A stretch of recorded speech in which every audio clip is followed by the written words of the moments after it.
Irmãos e irmãs, você que acessa o canal no YouTube Paulo Roberto Maciel, o blog repórterpaulomaciel.blogspot.com e o facebook.com/, Paulo Maciel da Rádio, vamos a mais uma reflexão da liturgia dominical, a liturgia deste domingo, 14 de junho de 2020. Nós temos a primeira leitura é o livro do Êxodo, capítulo 19, versículos do 2º ao 6º. O Salmo é o 99, a segunda leitura é a carta de São Paulo aos Romanos, capítulo 5, versículos de 6 a 11, e o Evangelho é o de São Mateus, capítulo 9, versículo 36, até o capítulo 10º, versículo 8º. Na primeira leitura, Deus diz ao povo, através de Moisés, que o tirou da escravidão no Egito, irá levá-lo à terra que ele prometeu, a terra chamada Prometida. Deus fez uma aliança com aquele povo. A Bíblia, a história da salvação, é formada por duas alianças. Uma é a antiga, que Deus fez desde o paraíso com Adão, renovando com Noé, depois com Abraão, com Moisés, com os patriarcas, Jacó, as 12 tribos. E Deus renova essa aliança na nova e eterna aliança com Jesus Cristo.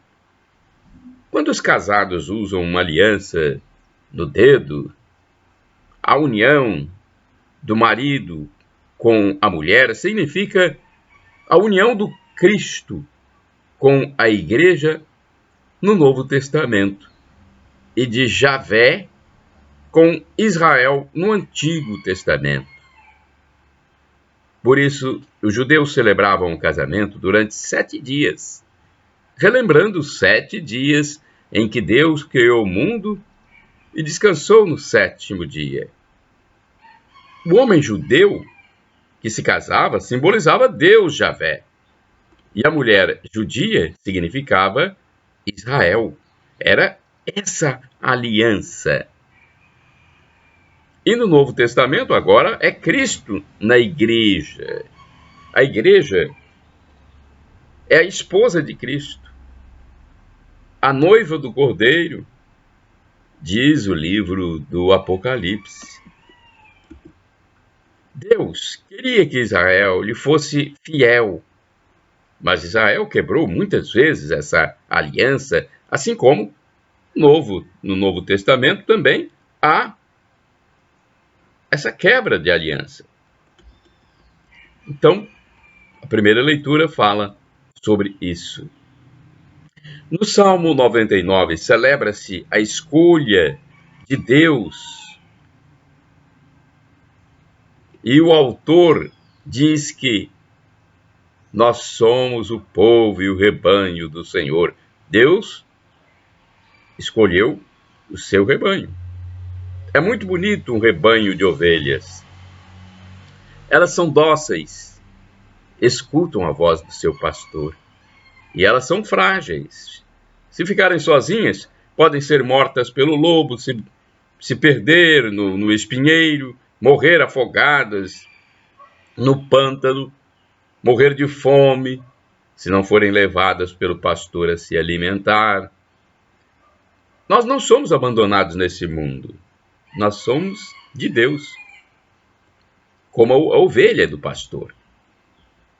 Nós podemos dizer não para Deus.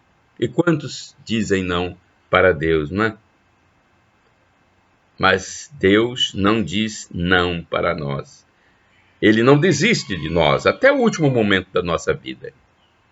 São Paulo, na carta aos Romanos, é a segunda leitura, fala do amor de Cristo por nós. Ele diz que Cristo morreu por nós quando éramos pecadores. Olha que bonito. Cristo morreu por nós quando éramos pecadores. Isso é muito importante. E agora, justificados, ou seja, reconciliados pelo sangue de Cristo, nós seremos salvos. Basta nós abrirmos o nosso coração. A nossa responsabilidade é maior do que a dos judeus, porque agora Cristo já veio e morreu por nós e celebrou a nova e eterna aliança. No Evangelho deste domingo, dia 14 de junho de 2020, no Evangelho Jesus disse, compadecido das multidões, pois eram um povo sem pastor. Olha que bonito, né? Os judeus eram um povo sem pastor. Eles tinham pastores, mas esses pastores não cuidavam das suas ovelhas. Os fariseus e escribas eram os pastores de Israel, dos judeus, mas não cuidavam deles. E como faltam pastores também no nosso Brasil, hein? Como faltam pastores. A Polônia tem cerca de 40 milhões de habitantes e 40 mil padres. Ou seja, é um padre para cada 1.000 poloneses. E no Brasil são 210 milhões de habitantes e apenas 17 mil padres. Ou seja, um padre para cada 10.000 pessoas. Na Polônia, um padre para cada 1.000 pessoas. No Brasil, um padre para cada 10.000 pessoas. Quer dizer, ainda faltam muitos pastores para os brasileiros. E Jesus diz, no Evangelho, Jesus diz que a messe é grande, mas os trabalhadores, os operários são poucos. A messe é a cultura do trigo, da uva. E a uva, se não for colhida no tempo certo, ela se perde, apodrece. O povo não tem ainda a salvação, vive ainda como ovelhas sem pastor. Muito brasileiro está nessa situação. Quantos irmãos perdidos, envolvidos com paganismo, né? Não tem Deus no coração, que não pratica a fé, não vivencia o que está na Bíblia. Então temos que rezar para que Deus mande santos pastores, mais padres, mais religiosos, mais religiosas. Envie, que Deus envie mais para a nossa igreja. E nós, leigos, também somos pastores da nossa casa, do nosso trabalho, da nossa comunidade.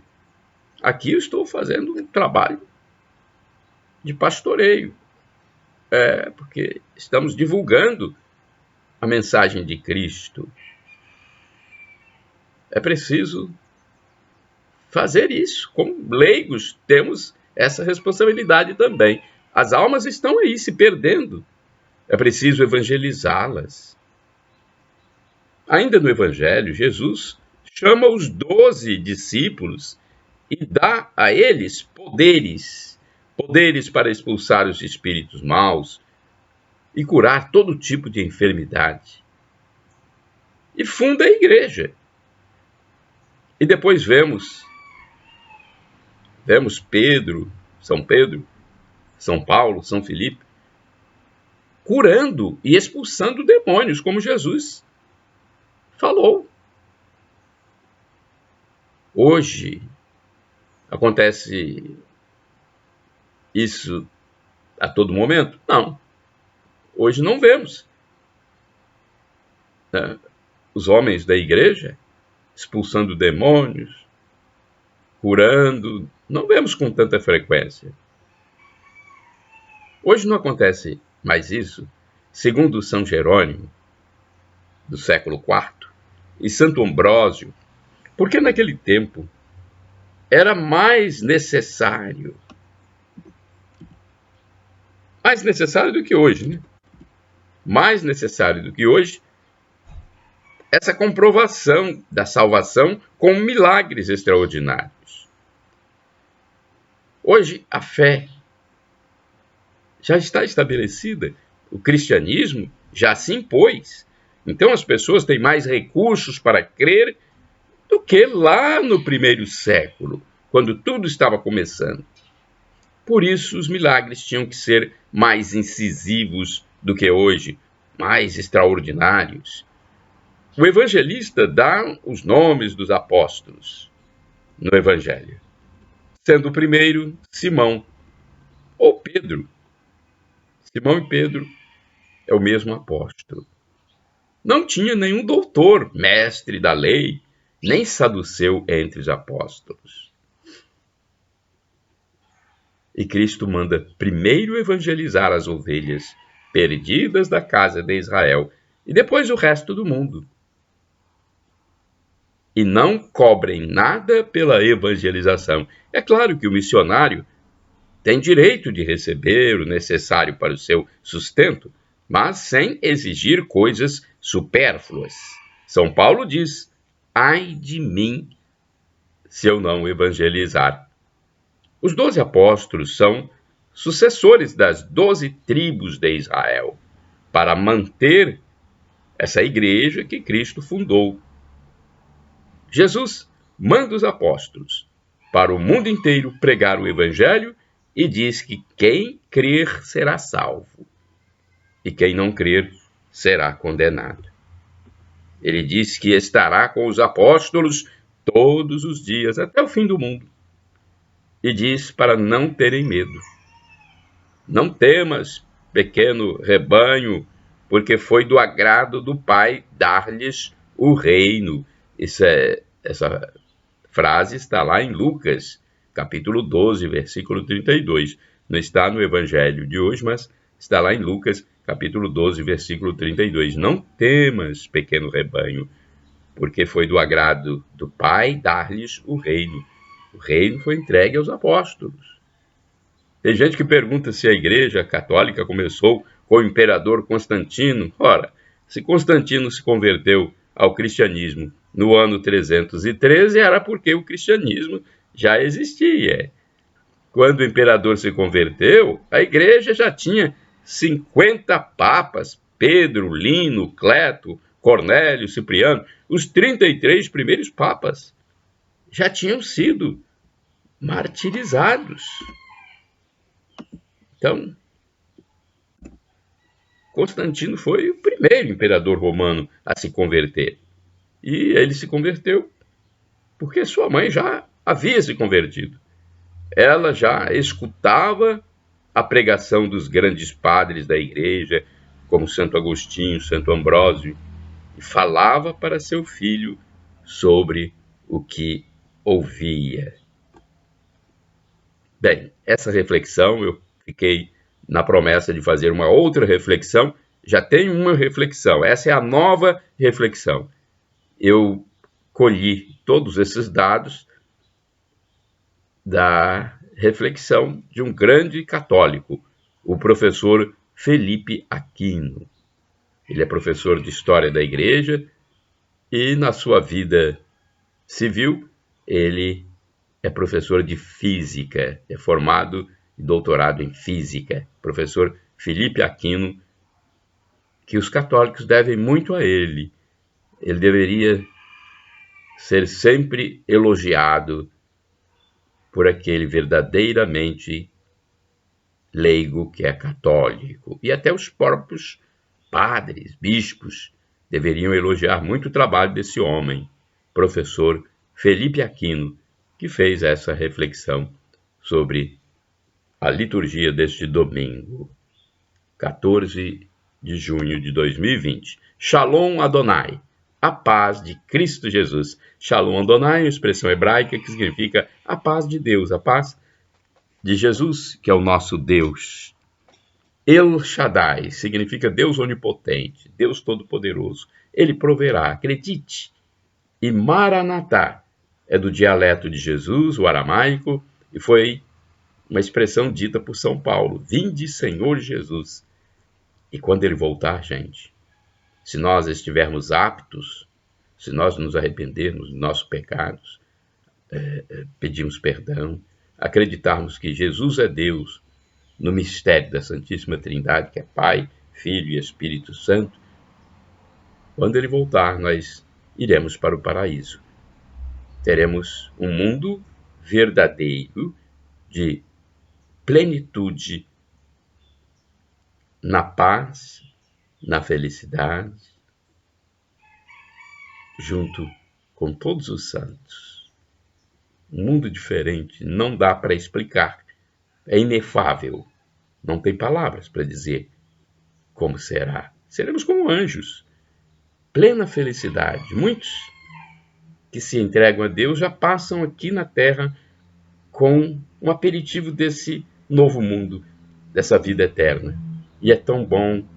E se é tão bom esse aperitivo aqui, imagine lá, no paraíso, quando Jesus voltar. Maranatá, vinde, Senhor Jesus. E o sofrimento de agora nem se compara com a glória futura que será revelada em nós, diz o apóstolo São Paulo. Shalom, a paz de Cristo. Bom domingo, paz e bem.